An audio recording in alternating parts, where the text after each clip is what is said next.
The 2019 Volkswagen Arteon is preparing for its U.S. showcase discharge. The substitution for the swoopily styled CC vehicle, the more honed-looking Arteon is situated to go more upmarket, regardless of whether isn't coming towards the lavish statures where the Phaeton once lived. The Arteon was revealed for Europe a year back in Geneva, and the time has now sought the car to make it westbound.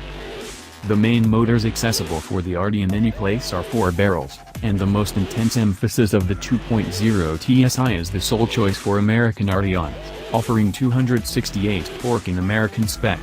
An 8-speed programmed and front-wheel drive are standard on the Arteon, however it can be requested with 4-motion all-wheel drive if required. The detail levels will be SE, Cell and Cell Premium, and the highest point of the line forms will highlight such choices as the digital cockpit bunch, all-encompassing sunroof, back rub work on the driver's seat and Dyne Audio Premium sound. Full LED headlights and versatile damping are standard.